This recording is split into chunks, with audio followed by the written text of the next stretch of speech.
नमस्ते, बबलीज़ कैफेटेरिया में आप सबका स्वागत है। उम्मीद करती हूँ आप सब अच्छे होंगे। कुछ दिनों में गणेश चतुर्थी आने वाली है, तो आज हम गणपति में बनने वाली कुछ डिशेस बनाते हैं। तो पहले जो रेसिपी है हमारी वो है रसमलाई मोदक। ये मोदक बस 5 मिनट के अंदर बन के तैयार हो जाती है। तो चलिए अभी बनाना स्टार्ट करते हैं। हम 200 ग्राम के करीब मलाई पनीर ले लेंगे। आप पनीर की जगह पे नॉर्मल छेना का भी इस्तेमाल कर सकते हैं। फिर हम पनीर को ग्राइंड कर लेंगे और एक स्मूथ पेस्ट उसका तैयार कर लेंगे। हमारा जो पनीर था वो 3/4 कप के करीब था, तो उसके अंदर हम 3/4 कप मिल्क पाउडर ऐड करेंगे और उसके साथ साथ हम घर के पीसी हुई जो शक्कर है उसमें से 3 चम्मच ऐड कर देंगे। ये सारे इंग्रेडिएंट्स को हम पहले एक बार अच्छी तरह से मिक्स कर लेंगे, लेकिन अभी तक हमने इसको कुक नहीं किया है। पहले हम इसको मिक्स करेंगे, जब अच्छी तरह से मिक्स हो जाए फिर हम इसे कुक करेंगे। पहले ये थोड़ा सा ड्राई लगता है, लेकिन जब अच्छी तरह से मिक्स हो जाएगा ये थोड़ा सा लूज़ हो जाएगा और उसके बाद हम इसको इंडक्शन के ऊपर रख के फिर उसको कुक करेंगे। हमारा जो मिक्सचर है वो तैयार है। अभी हम उसको लो फ्लेम में रख के थोड़ा टाइम तक कुक कर लेते हैं। फिर हम इसके अंदर डालेंगे थोड़े से केसर वाले दूध। मैंने 2 टेबलस्पून मिल्क के अंदर तो कुछ केसर के धागे को सोक करके उसको आधा घंटे पहले से रख दिया था, उसी को हम डाल देंगे और उसको अच्छी तरह से मिक्स कर लेंगे। ये सबको अच्छी तरह से मिक्स करने के बाद हम इसके अंदर थोड़े से इलायची पाउडर भी ऐड कर देंगे। आप चाहो तो केसर और इलायची पाउडर को अवॉइड भी कर सकते हो और उसकी जगह पे आपके पास अगर रसमलाई एसेंस है तो आप उसको भी ऐड कर सकते हो। हम ये मिक्सचर को तब तक कुक करेंगे जब तक ये नीचे से प्यान ना छोड़ दे। फिर हम उसके अंदर डालेंगे थोड़े से ड्राई रोज़ पेटल्स और उसके साथ साथ हम इसके अंदर डालेंगे थोड़े से कटे हुए पिस्ता। ये सबको अच्छी तरह से एक बार मिक्स कर लेंगे और फिर हम इंडक्शन को बंद कर देंगे।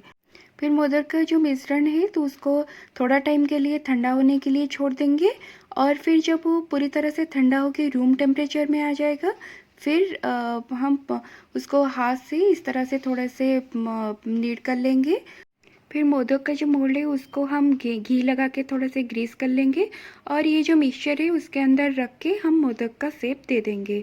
लेकिन आपके पास अगर मोदक बनाने का साँचा नहीं है तो आप इसको आसानी से हाथ से भी बना सकते हैं। तो है ना, ये रसमलाई मोदक बनाना बहुत ही ज़्यादा आसान।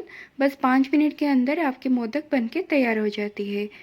लेकिन आपके पास अगर पनीर अवेलेबल ना हो तो घर पर आप छेना बना दीजिएगा और उसके बाद उसका जो पानी है उसको निकाल के अच्छी तरह से फिर उसको ग्राइंड कर दीजिएगा या फिर उसको हाथ से अच्छी तरह से मसल के, जैसे कि हम रसगुल्ला बनाने के टाइम हम हाथ से मसलते हैं, बिल्कुल उसी तरह से हाथ से मसल के फिर उसको आप कुक करके, जैसे ही मैंने बनाया है ये रसमलाई मोदक, बिल्कुल उसी तरह से आप मोदक बना के तैयार कर सकते हैं।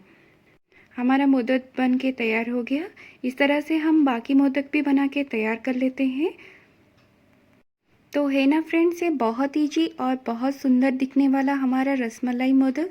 देखने में भी जितना सुंदर है, खाने में भी ये लाजवाब होता है। तो चलिए अभी एक बार उस आपको पास से भी दिखा लेते हैं। देखिए कितना सुंदर दिख रहा है हमारा मोदक। तो चलिए अभी चलते हैं हमारे सेकंड रेसिपी की तरफ, जो है छेना झीली मोदक। छेना झीली 56 भोग में से एक भोग है और ये ट्रेडिशनल ओडिया रेसिपी भी है।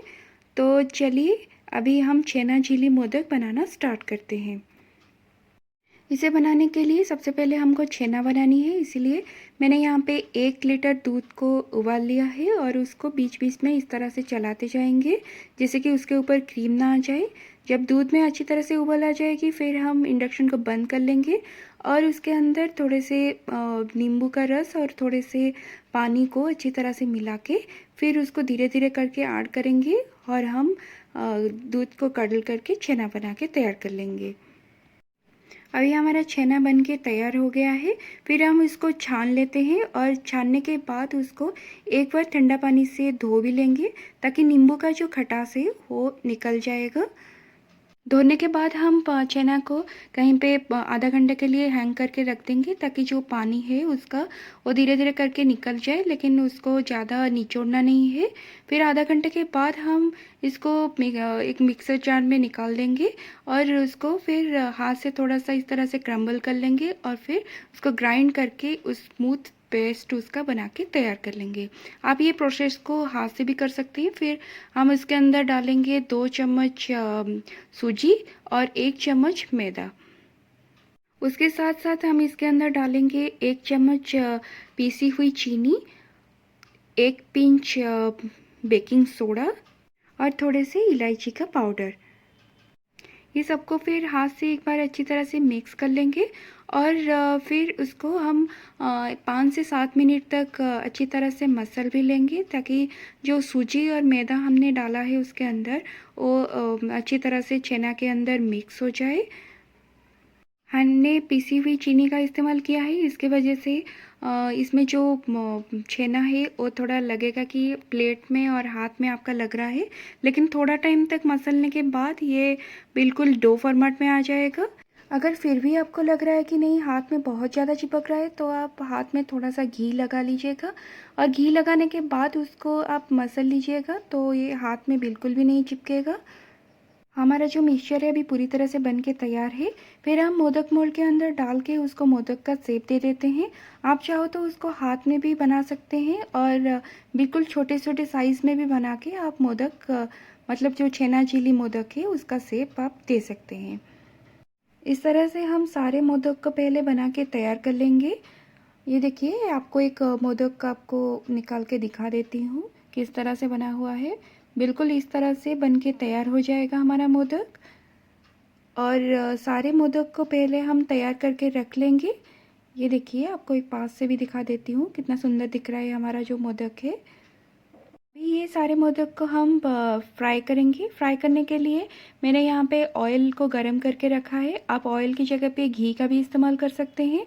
जब ऑयल थोड़ा सा गरम हो जाए, फिर हम इसके अंदर एक एक करके सारे मोदक को हम डाल देंगे और उसको हम गोल्डन होने तक ही फ्राई करेंगे। और ये मोदक को हम लो फ्लेम में ही फ्राई करेंगे, नहीं तो अंदर से कच्चा रह जाएगा। और बीच बीच में उसको इस तरह से चलाते रहेंगे ताकि हर जगह उसका गोल्डन हो जाए। देखिए, हमारा जो मोदक है वो पूरी तरह से गोल्डन हो गया है। अभी हम इसको निकाल देते हैं। इस तरह से हम फ्राई करके सारे मोदक को पहले ऑयल के अंदर से निकाल देते हैं। फिर हम चाशनी की तैयारी करते हैं।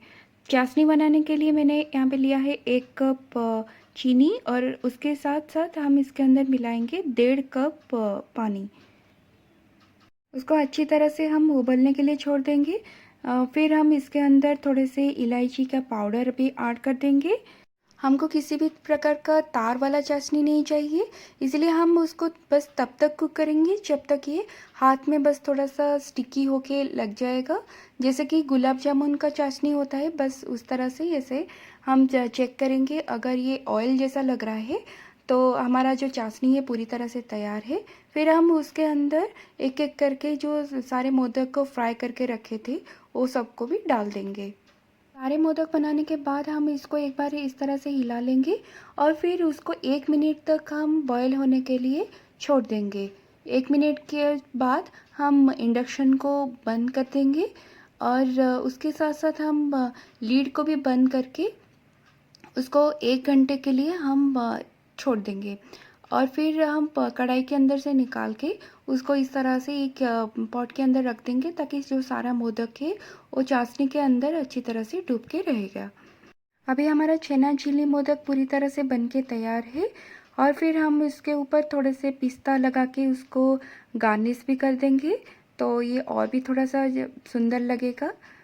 तो है ना, ये बहुत ईजी छेना झिल्ली मोदक बनाना। तो आप गणपति के लिए इस तरह से छेना झिल्ली का मोदक भी बना के तैयार कर सकते हैं। तो चलिए अभी चलते हैं हमारी थर्ड रेसिपी की तरफ, और वो है ड्राई फ्रूट्स काजू कटाई। ये एक साउथ इंडियन रेसिपी है और गणपति के टाइम ही इसे बनाया जाता है। तो चलिए अभी बनाना स्टार्ट करते हैं। सबसे पहले पैन गरम करेंगे और उसके अंदर हम डालेंगे 1/3 कप मखाना। उसको हम लो फ्लेम में ड्राई रोस्ट करेंगे और उसको एक बार चेक करेंगे। इस तरह से अगर टूट रहा है तो हमारा मखाना अच्छी तरह से रोस्ट हो गया है। फिर उसी पैन के अंदर हम डालेंगे 1/3 कप कैशू और 1/4 कप आलमंड। ये सबको भी हम अच्छी तरह से ड्राई रोस्ट कर लेंगे और उसको भी हम प्लेट के अंदर निकाल देंगे। फिर हम उसी पैन के अंदर डालेंगे 1/3 कप के करीब हम पीनट्स भी डालेंगे। उसको भी हम एक बार अच्छी तरह से ड्राई रोस्ट करने के बाद हम उसको भी निकाल लेंगे। जब ये सब अच्छी तरह से ठंडा हो जाए फिर हम इसको ग्राइंड करके उसका पाउडर बना के तैयार कर लेंगे और उसी पैन के अंदर हम 1/3 कप के करीब डेसिकेटेड कोकोनट भी ले लेंगे और उसको भी लो फ्लेम में ड्राई रोस्ट कर लेंगे।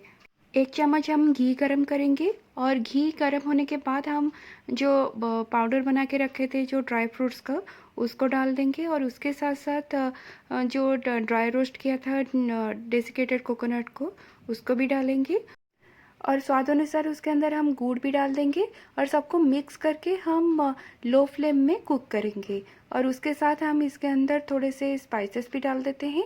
उसके लिए मैंने यहाँ पे लिया है 1 बड़ी इलायची, 4 से 5 हरी इलायची और 8 से 10 काली मिर्च ले लेंगे और सबको पाउडर बना के फिर उस मिश्रण के अंदर हम डाल देंगे। स्पाइसेस डालने के बाद हम इसे और 1 से 2 मिनट तक कुक कर लेंगे और हम अभी हमारा जो स्टफिंग है पूरी तरह से बन के तैयार हो गया है। स्टफिंग के लिए जो ड्राई फ्रूट्स है आप आपके टेस्ट के अकॉर्डिंग कम ज़्यादा कर सकते हैं और उसके साथ साथ आप गुड़ के जगह पे शुगर का भी इस्तेमाल कर सकते हैं। तो अभी हमारा जो स्टफिंग है पूरी तरह से बन के तैयार है। फिर हम इसको एक प्लेट के अंदर डाल देते हैं। फिर हम चलते हैं नेक्स्ट प्रोसेस की तरफ। पैन में हम 1 कप पानी गरम करेंगे और उसके साथ हम इसके अंदर मिलाएंगे थोड़े से नमक।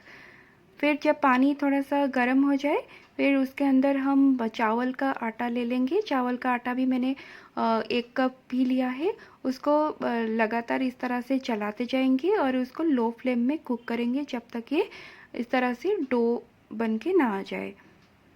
इंडक्शन को बंद करके हम इसे प्लेट में निकाल देते हैं और पूरी तरह से ठंडा होने के बाद हम इसे हाथ में घी लगा के थोड़े से 1 से 2 मिनट तक इसे अच्छी तरह से नीड कर लेंगे। और अभी हमारा जो डो है पूरी तरह से बन के तैयार हो गया है। हम डो का एक पोर्शन लेंगे और उसको इस तरह से गोल बना के इसको इस तरह से प्रेस कर लेंगे और इस तरह से हम डो बना के तैयार कर लेंगे। हमने स्टफिंग का पहले से बॉल्स बना के तैयार कर लिया था।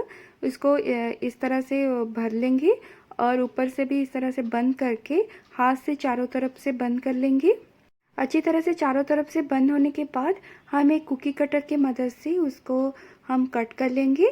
अब आपकी पसंदीदा शेप का कुकी कटर का इस्तेमाल कर सकते हैं और जो एक्स्ट्रा जो पोर्शन है उसका हम निकाल लेते हैं। अभी हमारा जो कोज़ू कटाई है वो बन के तैयार हो गया है।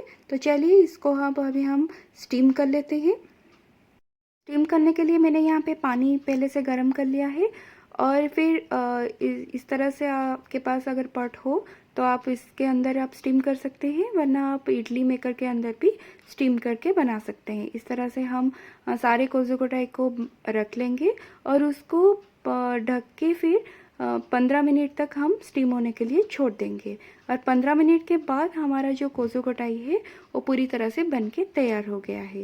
ये देखिए हमारा जो ड्राई फ्रूट्स कोज़ू कटाई है वो बन के तैयार है। आप भी इस तरह से प्रसाद बना के अपने गणपति पापा के पास ज़रूर चढ़ाइएगा और आपके अनुभव मेरे साथ ज़रूर शेयर कीजिएगा। तो और अगर रेसिपी अच्छी लगी तो चैनल को लाइक शेयर और सब्सक्राइब करना भी ना भूलिएगा।